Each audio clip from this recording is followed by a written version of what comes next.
Habang si Kuya, kausap naman na ang daddy ni Miguel sa confession room. Maligayang pagdating sa aking bahay. Salamat po, Kuya. Maaari ba munang magpakilala ka? Ako po si Edward Vergara. Ako po ang tatay ni Miguel. Kwentuhan mo nga ako tungkol kay Miguel. Miguel's very good boy.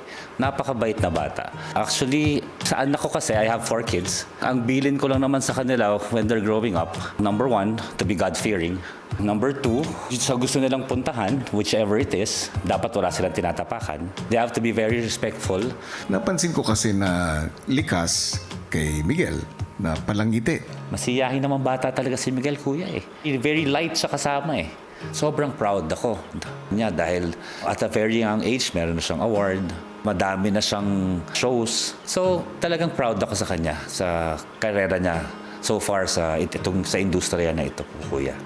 Lingid sa kaalaman ni Miguel ay nakahanda na ang kanyang daddy para sa sorpresa. Okay. 1, 2, 3, smile! Okay. Can you check a visa? Check. Kasi, Ito, ang cute na to! Pinapakita po nila sa akin yung ibang picture kung maganda daw po, Kuya. Tapos nung nakita ko po, Kuya, silhouette pa lang, sabi ko, may tao. oh,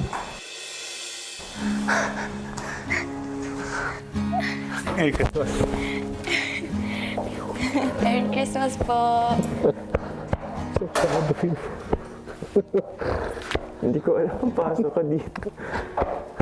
Para sa'yo, di ba? Ihag ko daw sila lahat para sa'yo. yeah. So proud of you, Miguel. That was one of the best hugs I've had in a while po. Medyo nalulungkot na po ako dito sa bahay niyo po, Kuya, lalo na pong Pasko po, Kuya. Tapos medyo malayo po ako sa family ko po, Kuya.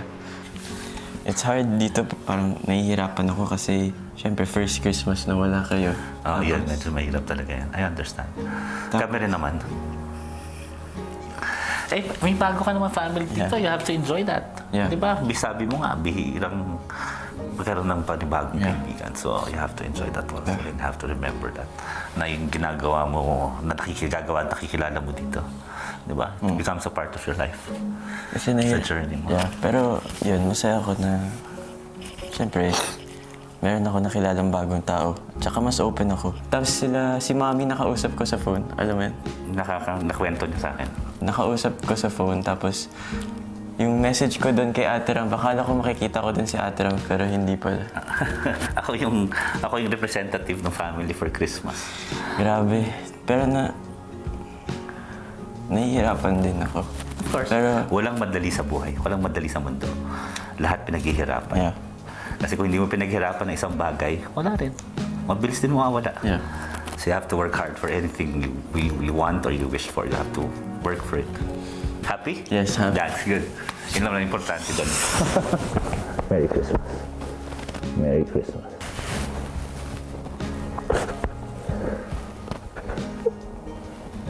That's okay. We love you. Sobra. And we're so proud of you. Lalo na to. You're a good papa. Isa sa mga na-miss ko po, Kuya, na salita po nila is that they were proud of me po, Kuya. And lahat po nung naramdaman kong hirap po dito, Kuya, nawala po dahil dun sa isang salita po ni Daddy, Kuya. Mga salita po nila is yun lang po yung importante po sa akin, Kuya. It meant so much to me po, Kuya, this day. And now, Kuya, I know for certain na I'm fighting for them po, Kuya.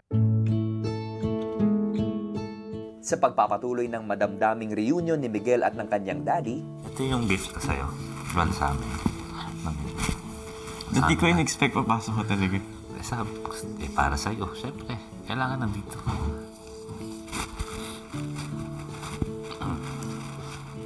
Oh! Fukuoka, Japan. Wow! Di ba? Ana! Oo nga. So, alam mo naman yung ating comfort place natin, nature. Fukuoka is pa rin yung gusto mo, di ba? Yes. Kami, we're into outdoors kami. We love nature. We like fishing. Palagi naglalakad sa nature. Gusto namin yun. Lake, dagat.